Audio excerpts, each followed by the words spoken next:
Boa noite para você que está nos assistindo. É uma honra começar mais um ESA Nacional ao vivo. E hoje eu conto com a participação ilustre dos professores André Goma e Marcelo Rosadilha. Ambos são professores nos Estados Unidos. O professor André Goma é pesquisador na Universidade de Harvard, professor da Universidade de Pepperdine, doutor em Direito pela Universidade de Brasília, mestre em Administração Pública pela Universidade de Harvard, mestre em Direito pela Universidade de Columbia, em Nova York, né? E editor da Harvard Negotiation Law Review, pesquisador também em Harvard. O professor Marcelo Rosadilha é mestre em Direito pela Universidade de Pepperdine, diretor associado e professor adjunto do Strauss, da Faculdade de Pepperdine também. Primeiro, eu não poderia começar de uma forma diferente, diante de currículos tão, talvez, diferenciados ou diferentes, poderia dizer isso, que estamos acostumados na advocacia, uma trajetória americana, digamos assim, de formação, e eu acho que não poderia começar diferente a não ser perguntando para ambos, né? Como foi essa trajetória de formação nos Estados Unidos e como se deu o início nessa advocacia resolutiva, que é a pauta de hoje do nosso ES ao vivo. Boa noite, professores, e vou começar com o professor André Goma. Muito obrigado, Rafael. Muito boa noite para você. Muito boa noite, Marcelo. Imenso prazer de dividir tela novamente contigo. E boa noite a todos que estão nos acompanhando hoje. Super interessante questão, Rafael. Para mim, eu brinco que foi muito um presente que caiu do céu. Eu estava em 2014, eu tinha feito um mestrado nos Estados Unidos, com foco em mediação já em 98.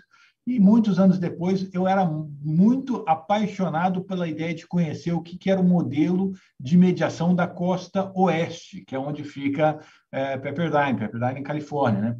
E aí o Marcelo, o Peter Robinson, que é a grande referência da costa oeste norte-americana, né, em mediação, estavam no Brasil e eu estava louco de vontade de fazer um curso básico deles. Eu já lecionava há muito tempo, mas queria muito conhecer.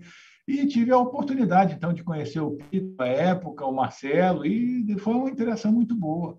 E aí, por lá, o Peter falou assim, pô, você não quer ir lá um dia e lecionar um curso de mediação para a gente ver como é que vocês lecionam mediação aí no Brasil?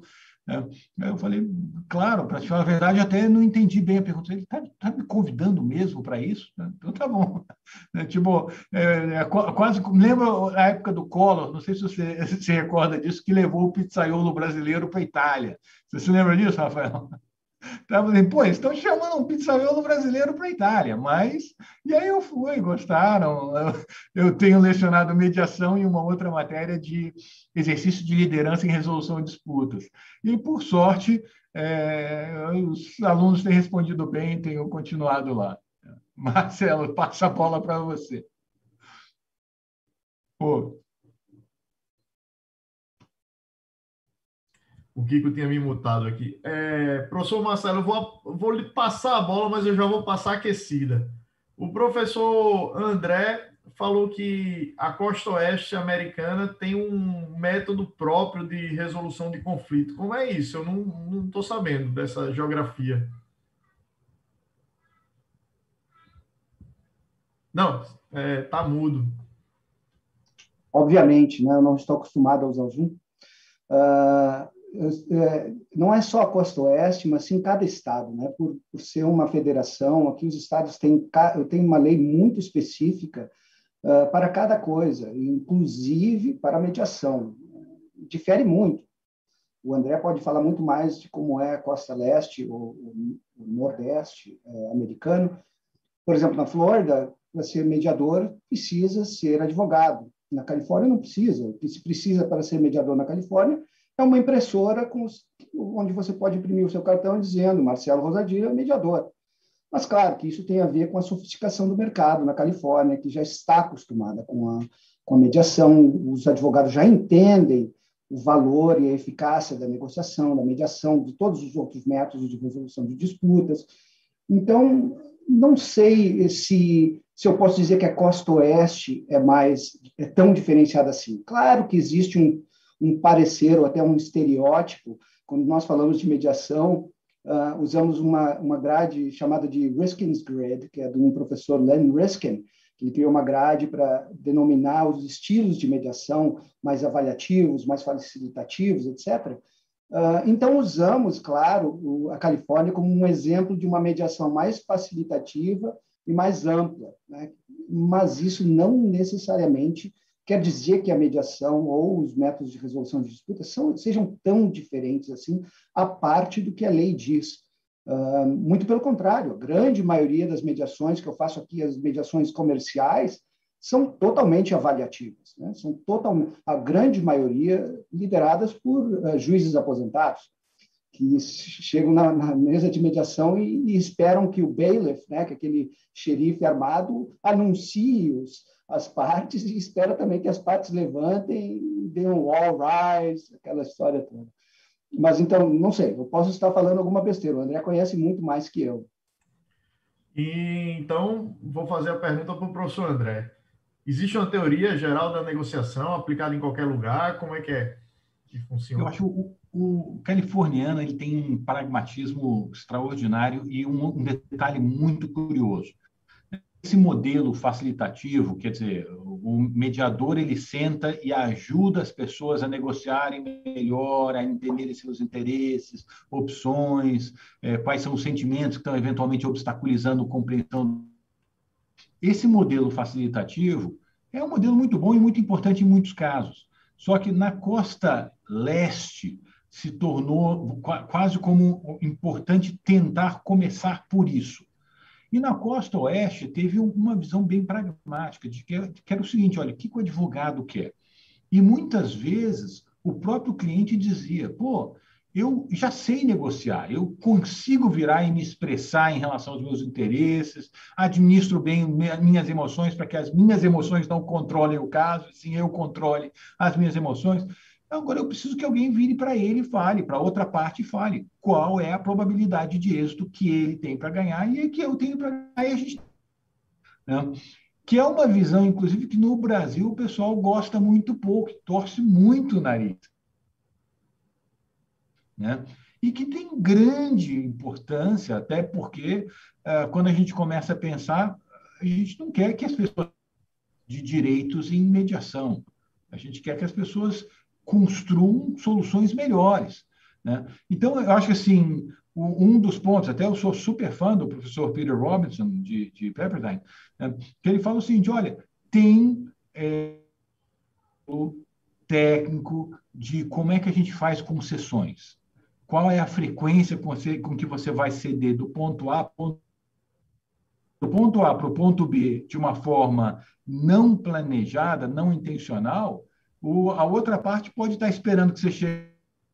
E se você não conseguir chegar até o ponto C, a mera concessão equivocada te atrapalhou. Você talvez não feche um acordo porque você fez uma concessão errada.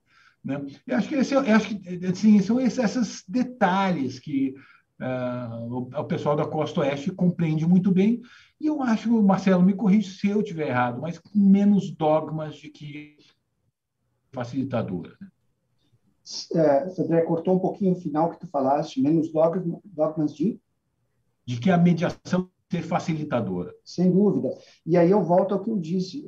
Eu acho que é pela sofisticação do mercado, né? Por eles os advogados, principalmente, já entenderem o que eles precisam, o que os próprios clientes esperam, eles vão buscar esse tipo ou aquele de mediação. E talvez isso a torne mais flexível, mais abrangente, mais pragmática, mais market fit, né?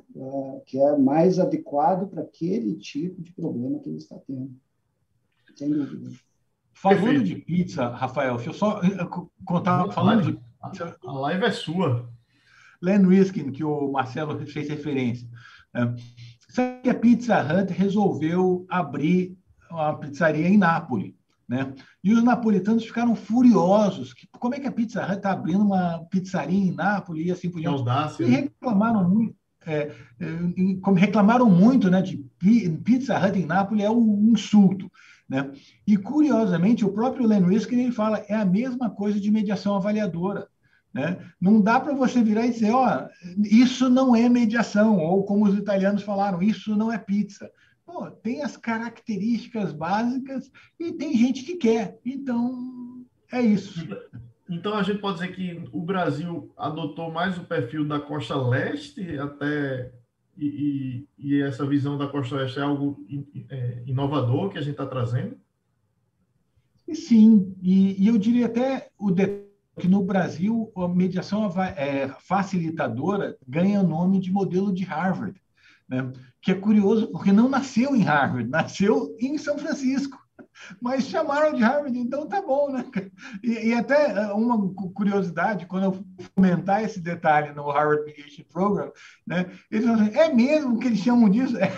Então tá, né? E é muito curioso, porque realmente o Brasil seguiu, e em dado momento, na lei de mediação, tinha um artigo que estabelecia que não pode ser feita a mediação avaliadora no projeto de lei. Aí, lá perto de aprovar, alguém conseguiu tirar, né? Mas você vê o quanto que o Brasil abraçou essa visão que, de certa forma, eu acho que é uma visão que valoriza menos a autonomia do advogado. Porque o advogado ele tem que ter a liberdade de escolher que tipo de processo ele quer adotar para resolver a questão do cliente. E das Perfeito. partes também, né? Porque as Eu vou partes chamar o sempre... feito à ordem, antes da gente entrar no elemento subjetivo, o advogado em si, mas eu vou dar uma chamada no feito à ordem para pensar naquela pessoa que está assistindo a gente, para aquele advogado que está assistindo a gente, ouviu muito aqui mediação, os termos de mediação facilitadora e mediação, me recordo, Avaliador. avaliadora. Avaliador. Qual é a diferença? O que caracteriza uma, o que caracteriza outro? Vou nessa? Vai lá, professor. E Da... deixando bem claro para quem está assistindo, o professor Marcelo está nesse exato momento na Califórnia. Me perdoe, não sabia que era algo detrimental, mas estou na Califórnia. Não, é algo honroso para a gente. Que é isso. Então, o estilo de mediação, como o professor Len Riskin criou essa grade, ele é um espectro, né? Então, eu vou dar um exemplo bem extremado, de um extremo do espectro ao outro. De um lado, temos essa mediação facilitativa ou facilitadora, que é onde as partes, os advogados, têm, ou melhor, onde o mediador não tem tanta influência no processo. Desde, claro, lembre-se, eu estou dando um exemplo exacerbado, né, do ponto mais extremado desse espectro. O mediador, desde o início do processo, ele vai perguntar às partes que tipo de mediação vocês querem, onde vocês querem se encontrar, quem é que vai estar presente, etc., etc. E dentro do processo, ele também vai dar a maior parte do poder de decisão para as partes, sem entrar de maneira alguma com qualquer tipo de parecer. Ele vai ser um neutro perfeito.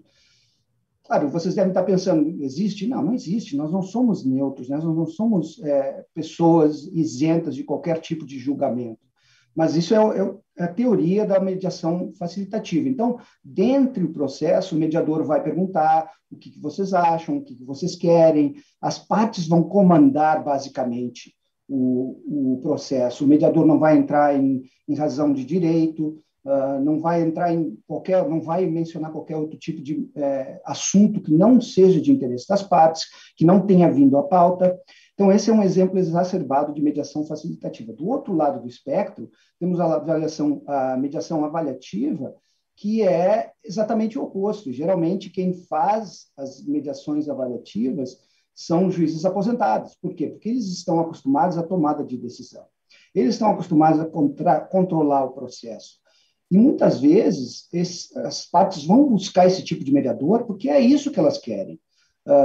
Por exemplo, o advogado pode ter um cliente que não entende que aquele direito que ele está reclamando, ele vai ganhar, que ele vai conseguir em juízo. Então, o advogado faz questão de buscar um mediador que seja um juiz aposentado, que diga para o cliente, você está louco, você não vai conseguir US$ 1.000.000. O máximo, eu com 25 anos de tribunal, o máximo que eu dava era 10 mil para esse tipo de caso. Então, volta lá, faz as tuas contas e apresenta a tua proposta. E também vai controlar mais o processo. Lembre-se, eu estou dando exemplo dos extremos, né? Tem um espectro total. Eu mesmo já fiz mediações que eu inicio facilitativo, tem pontos que eu tenho que ser muito avaliativo. E do outro lado do espectro é a facilitativa, que é aquele mediador, que é paz e amor, liga incenso, vão tirar os sapatos, vão sentar no chão, fale sobre suas emoções. Então, uma das coisas que tu falaste, Rafael, que é muito importante para mim, que eu bato muito na tecla desde que eu tenho voltado ao Brasil, é o engessamento do processo de mediação. Isso eu sou completamente contra. Mediação é um processo flexível. Então, não quer dizer que um tipo de mediação seja certo e o outro errado. O processo de mediação é o que as partes queiram que seja. Então, muitas vezes as partes vão procurar uma mediação avaliativa, outras procurar facilitativa. Desculpe se eu tomei muito tempo, eu estava tentando Tá excelente, mais ou menos ter excelente. Eu achei uma que foi ideia. importante exatamente para que a partir daí a gente pudesse colocar objetivamente para quem está assistindo. Eu vou perguntar ao professor André Goma agora pelo lado subjetivo da coisa. Que característica o advogado que quer atuar na resolução de conflitos, na advocacia resolutiva, quais características ele tem que possuir, né? Que traços ele tem que se identificar possuindo e quanto tempo isso de preparação é necessário para aquele que já é advogado naturalmente, né? É uma super interessante questão, né, Rafael? A minha leitura é que, assim, começo do século XXI mudou muito a advocacia, tá? E o advogado agora, ele, claro, precisa saber bem direito material, dominar a questão de fundo, mas também ele precisa entender um pouco mais que isso, que é a prática, e principalmente a prática negociada. Então, usando um brocardo típico que falamos, mais vale um acordo ruim que uma sentença, tá? Mas tudo bem. E um acordo péssimo, né? Ele mais vale a sentença, eu estou presumindo, tá? E mais vale um acordo bom. Tá bom, tá tudo isso muito subjetivo. Então, vamos imaginar que eu estou com um caso, estou falando de um caso concreto, tá? Da compra de um imóvel em que a pessoa paga o sinal no valor de 32% do imóvel, tá? E não conseguiu pagar o principal. E está pedindo o dinheiro de volta do sinal, dizendo que o sinal foi excessivo, porque eram 32% do valor do principal. Né? Então, começa a discutir qual seria a posição do STJ em relação ao que vem a ser valor excessivo de sinal. Né? Então, aqui você vai dizer, olha, o que é um acordo bom, o que é um acordo ruim, o que é um acordo péssimo. Porque, muitas vezes, o advogado ele vai precisar saber e quantificar, né, na sua negociação, qual é o limiar que vai falar, olha, se tiver abaixo disso, eu realmente vou preferir litigar. E mais do que isso, né, a partir desse momento, ele vai ter que planejar uma negociação para que a negociação não fique emotiva, quase como, me permite um paralelo até grosseiro, mas verdadeiro, é o caso da pessoa que acorda pensando, acho que eu vou comprar um carro. Ele entra na concessionária e sai com a ideia de que realmente conseguir comprar um grande veículo, um super bom preço, porque o vendedor falou, olha, esse preço eu consigo fazer só para você e só hoje.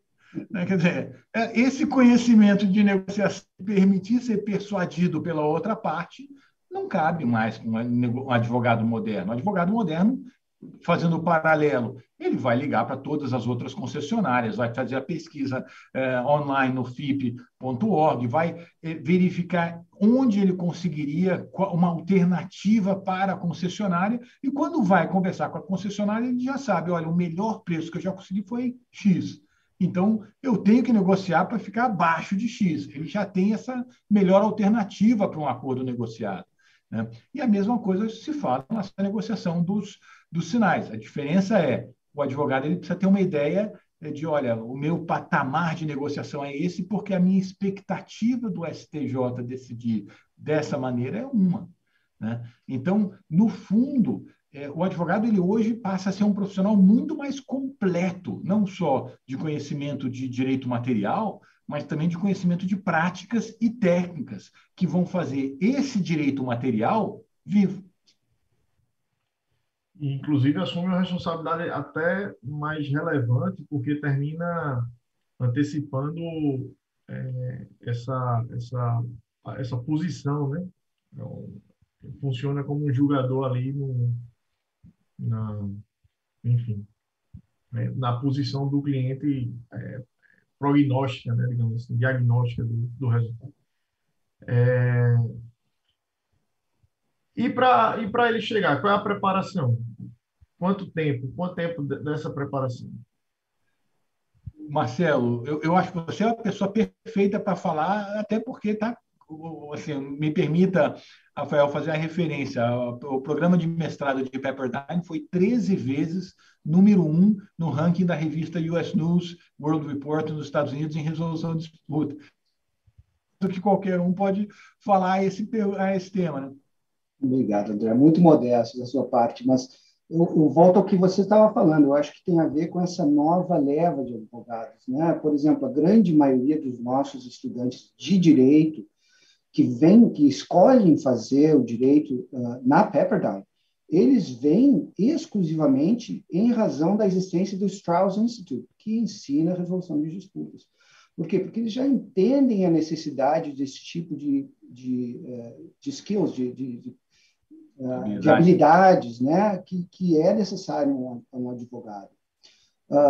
Então, em razão disso, voltando à tua pergunta, Rafael, depende muito, e isso é o grande problema que eu vejo na maioria dos advogados como eu, né, que o jeito que eu advogava antes, que não fazem planejamento, que não preparam para uma negociação, né, que não, a gente faz preparação para tudo, principalmente para litigar, né? O advogado que vai a juízo, ele se prepara por horas, ele treina na frente do espelho, etc. Aí, quando ele vai para uma negociação, ele não se prepara, porque ele diz, eu sei negociar.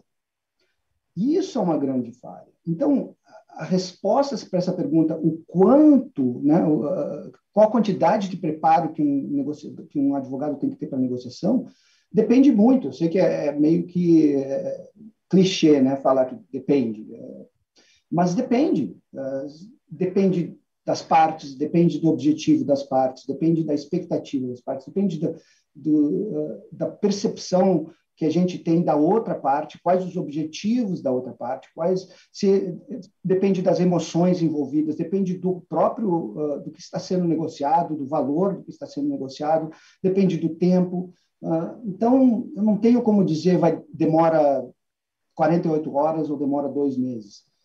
Muitas vezes, até, quando o advogado recebe o caso para negociar, a parte já está com aquele estresse há muito tempo, já está dormindo mal, já está pensando naquilo 24 horas por dia, então aquilo já vem carregado. O momento que o advogado pega, depende da complexidade desse carregamento, desse estresse, ele vai precisar de uma preparação maior ou menor, até em relação à outra parte que ele vai encontrar na negociação.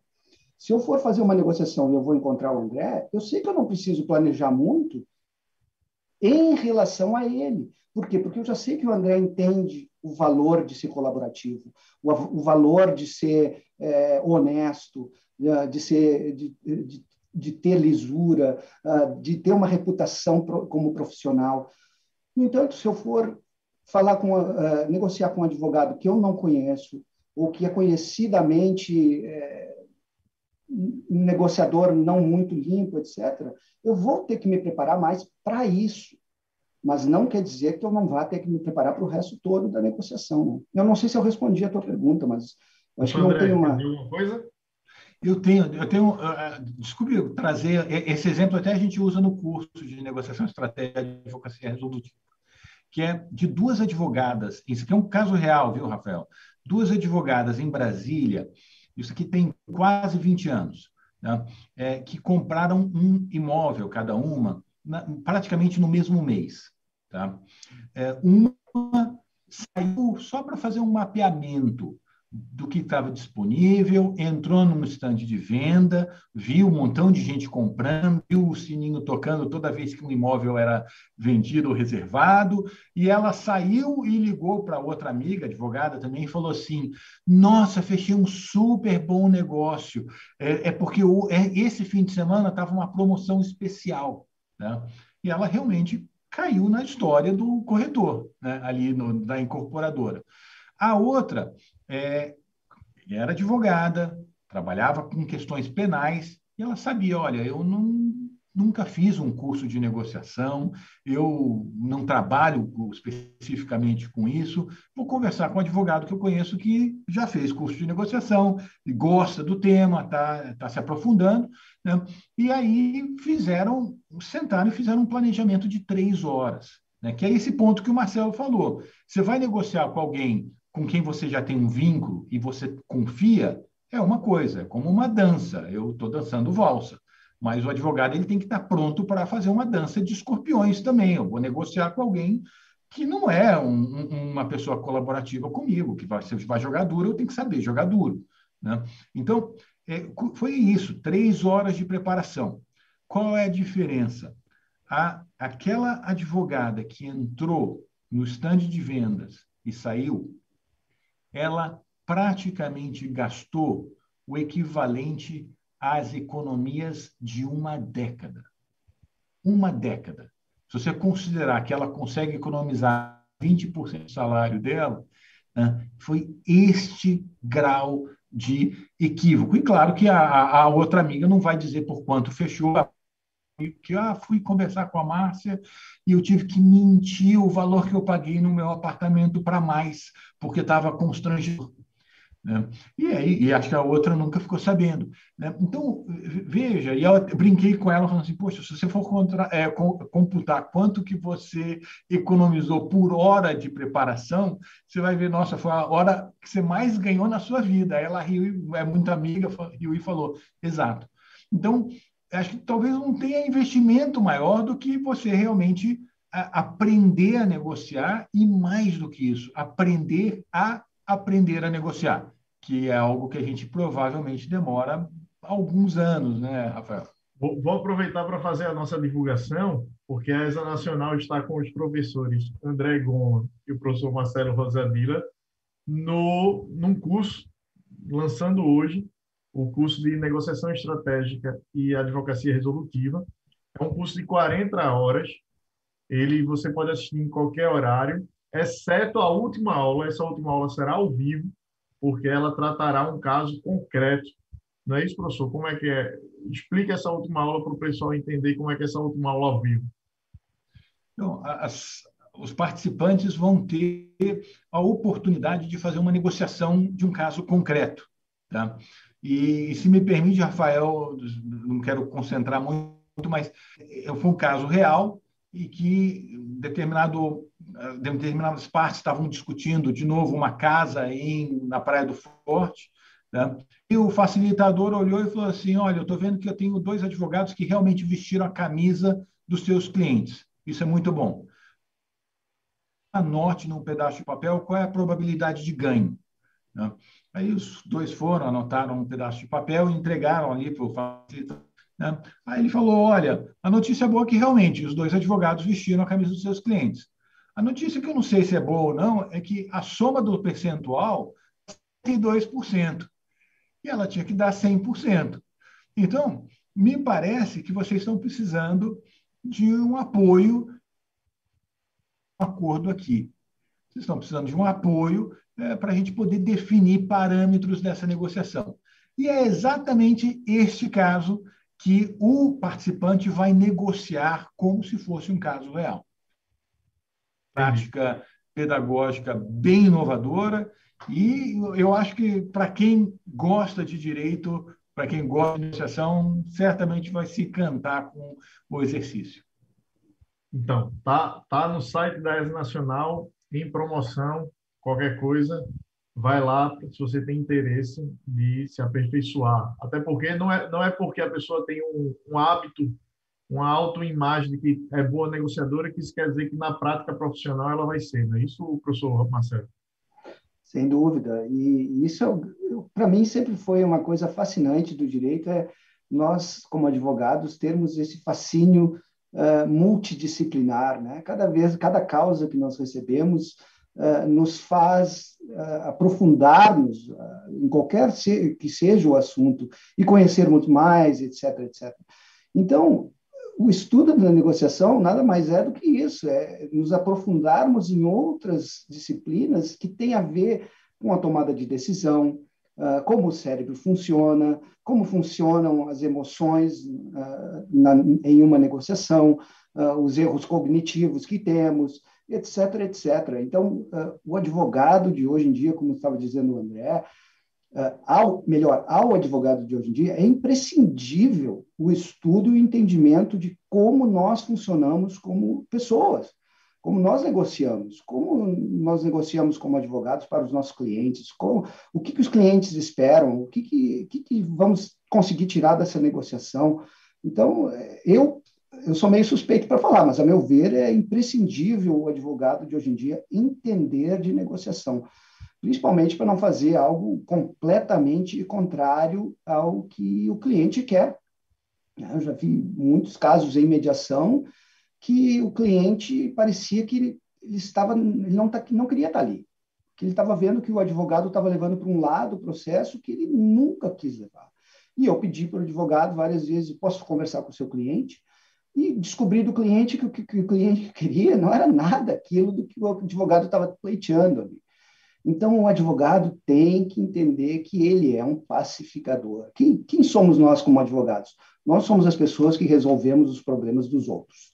Se os outros acordam pensando naquilo, vão dormir pensando naquilo, isso tem uma carga emocional e profissional e pessoal tremenda no cliente. Eu tenho que entender isso como advogado. E a lei não vai me dar esse conhecimento. O que vai me dar esse conhecimento é entender como funcionam as negociações, é planejar para uma negociação, é entender o que esperar do cliente, o que esperar da outra parte, o que esperar, quais são as alternativas para uma negociação, como o André falou, qual é a melhor alternativa a um acordo negociado, etc, etc, etc. Não sei se eu respondi tua pergunta, Rafael. Perfeito. Aliás, você antecipou uma pergunta que eu estava guardando aqui, que é o seguinte: se falou muito aqui do advogado do outro lado, digamos assim. Quanto mais aperfeiçoado na negociação, mais fácil. O professor André Gomes, inclusive, fez uma metáfora com a dança, né? Que quanto mais o outro sabe dançar, mais fácil você dança.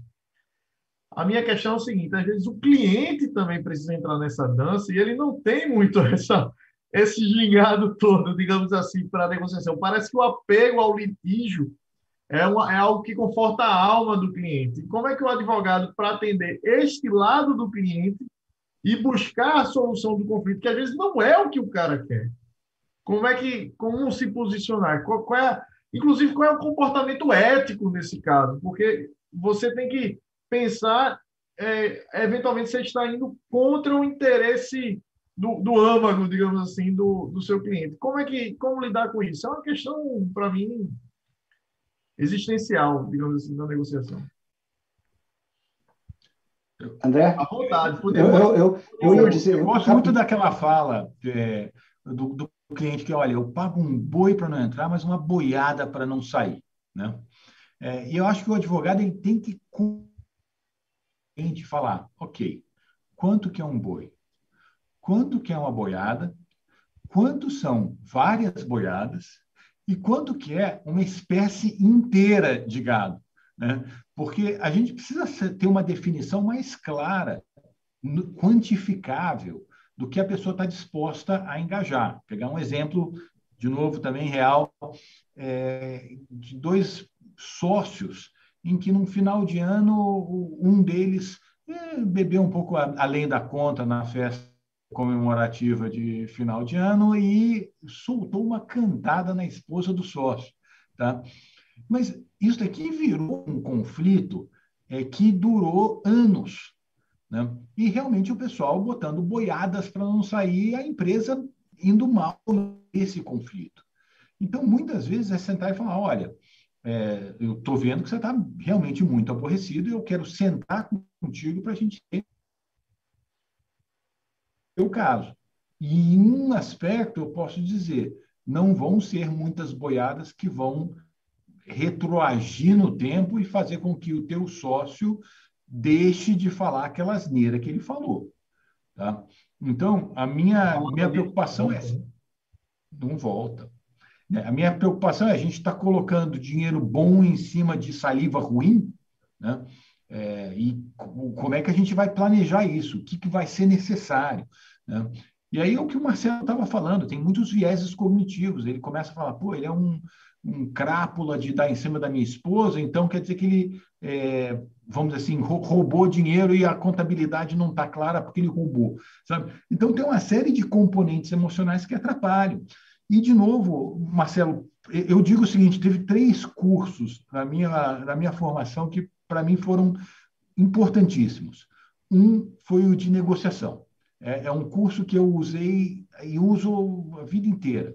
O segundo de exercício de liderança em resolução de disputas. Esses cursos são cursos que você começa a olhar o caso de um jeito diferente. Você olha o cliente está furioso, né? E nós, na Faculdade de Direito, não aprendemos a lidar com o cliente furioso, né? E a verdade é que nós somos pagos para isso, porque nós somos pagos para trazer razão para o caso, né? E aí vem o grande desafio, né? Ó, tem que saber mostrar para o cliente, de uma forma concreta, tangível, né? O que é um boi, o que é uma boiada e o que é saliva ruim, né? Não tem outra forma. Pessoal, inclusive, sem falar nomes, mas de uma demanda patrimonial, que a outra parte se coloca à disposição, se colocou, né, à disposição para um acordo, e eu questionava o cliente, qual é o acordo, né? Não tem. Eu digo, mas veja, é uma demanda patrimonial, qual é o valor que lhe resolveria, né? Não tem. Ou seja, o litígio é o que conforta a alma ali naquele caso, não é a solução, né? Não é, professor Mas Marcelo? eu concordo, mas eu acho que aí é que vem o papel do advogado, né? Que também é ajudar o cliente a fazer essa tomada de decisão. Hoje em dia, nós temos acesso à informação de uma maneira como nunca antes. Por que nós não tomamos proveito disso, né? Dá ao cliente as escolhas. Ó, como o André falou, boi ou boiada. Com boi vai ser isso, isso e aquilo. Colocar no papel. Com a boiada vai ser isso. O que você prefere? Quer que eu gosto de usar o exemplo de... Eu sou fanático por futebol, né? Quando a gente está jogando uma pelada com os amigos e chega um novo jogador e começa a jogar mais duro, eu já chego na canela dele e digo, só para mostrar que eu sei também jogar assim. É assim que você quer jogar? Eu sei jogar, mas não precisa jogar assim. Então, é mais ou menos isso, é dizer para o cliente que, olha, você quer que eu seja aquele touro na bull na China Shop, né? O touro numa loja de cerâmica? Eu serei, mas é isso que você quer?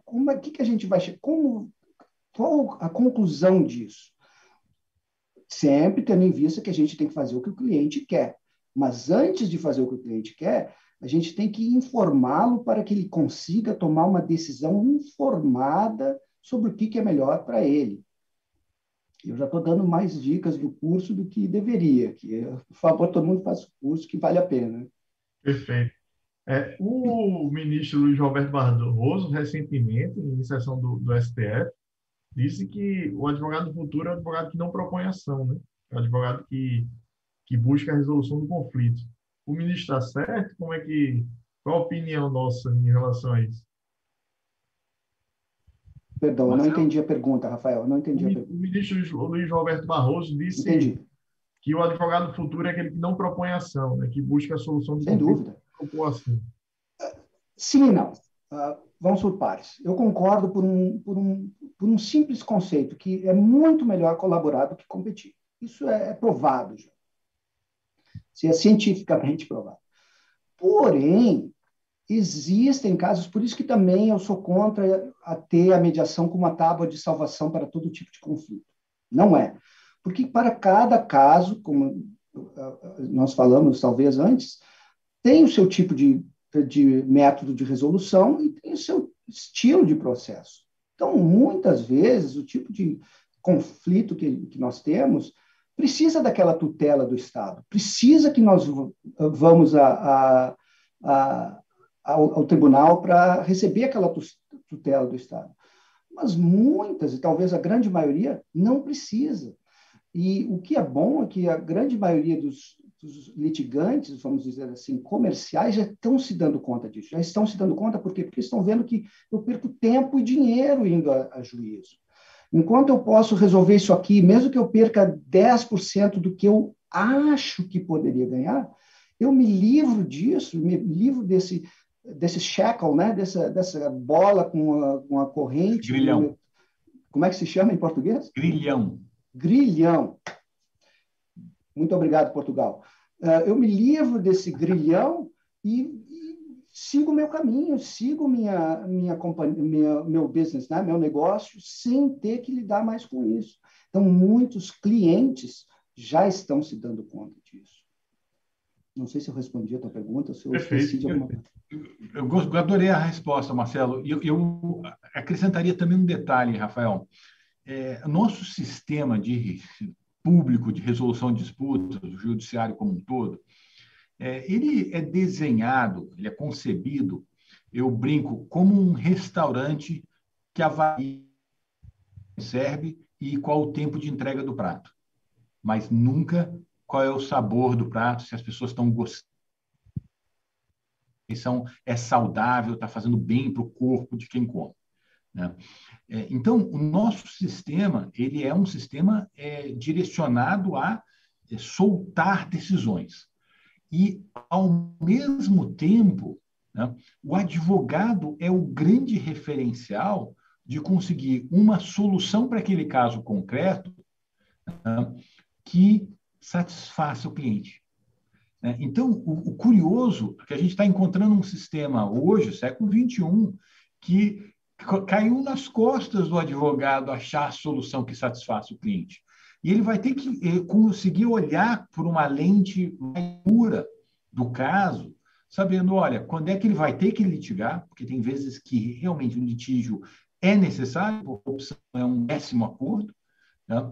Quando que ele vai conseguir negociar e aceitar um acordo mediano, e quando ele consegue um excelente acordo. Agora, isso aqui realmente depende muito, né, de uma vontade do advogado de abrir as muitas opções que ele tem, que não é só litigar, é negociar, é usar um mediador, é a avaliação neutra preliminar.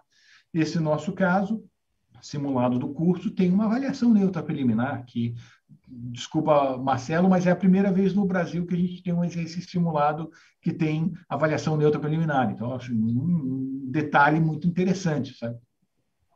E o que é curioso quanto a isso, desculpa eu te interromper, Rafael, mas o que é curioso quanto a isso é que nós fazemos isso em relação a todas as outras profissões, né? Por exemplo, quando a gente vai no médico, quebrou o dedo, vou lá no médico, o médico diz, olha, fraturou bastante, a gente vai ter que fazer cirurgia. Ok.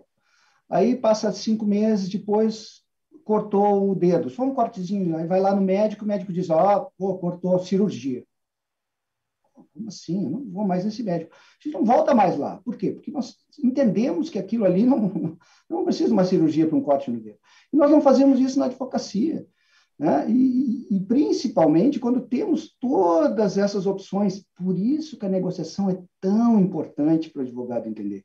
Porque a negociação é a mesma coisa do médico. Vou usando o exemplo do médico.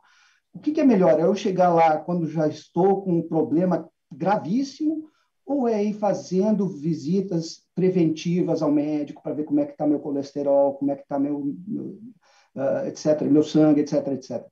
Então, o advogado tem que começar já negociando. Vamos negociar, não vamos litigar, vamos ver o que é a outra parte.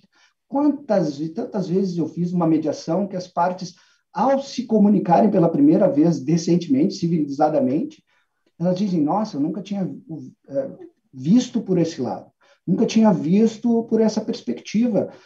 Por favor, me dá licença que eu vou conversar com ela aqui e a gente vai entrar em acordo. Pronto, acabou. Não tem necessidade de ir lá na frente, já numa litigância.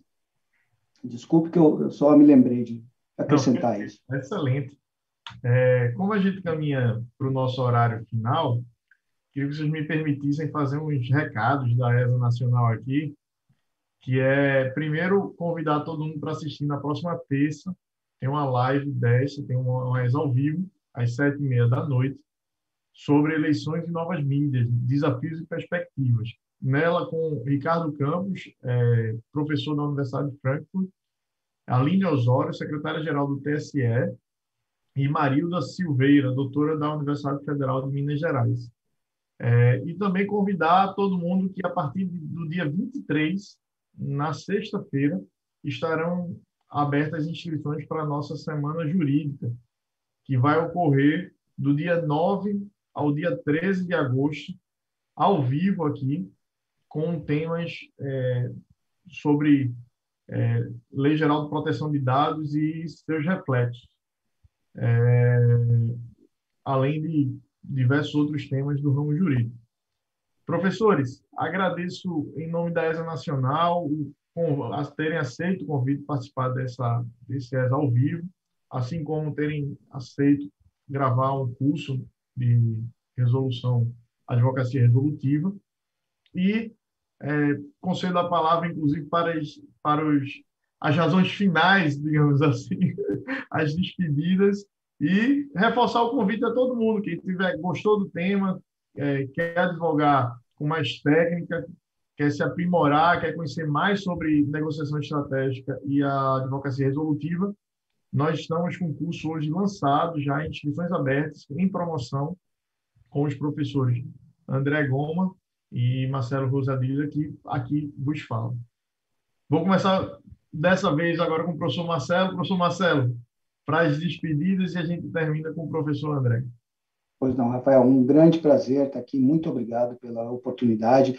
Eu devo agradecer ao meu grande amigo André, que sem ele não existiria esse curso e nem eu estaria aqui, né? Sem falar do que ele fez pela mediação no Brasil, não tem nem o que falar. Então, eu mais uma vez digo que façam ou aprendam sobre negociação, vocês advogados, nós advogados, né? Devemos aprender sobre negociação, façam esse curso.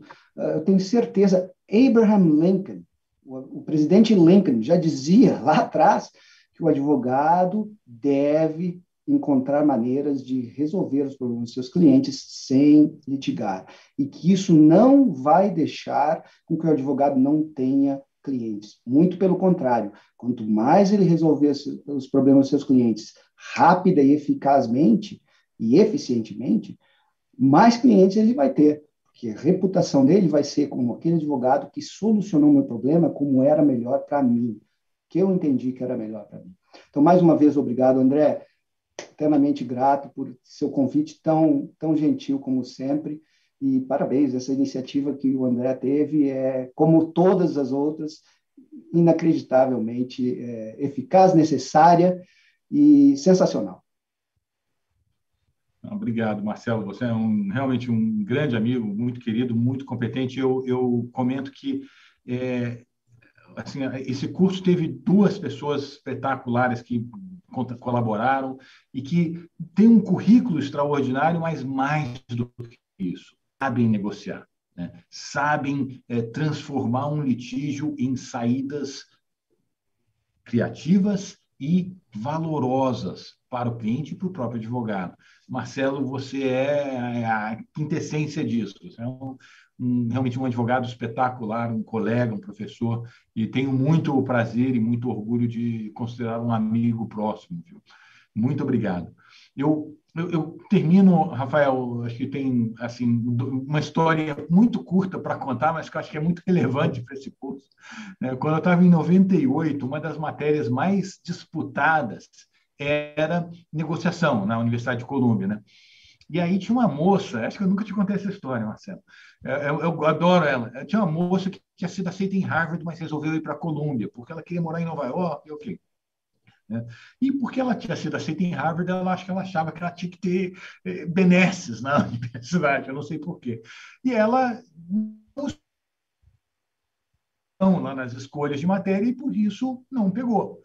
E ela ficou muito frustrada e foi conversar com a diretora de pós-graduação.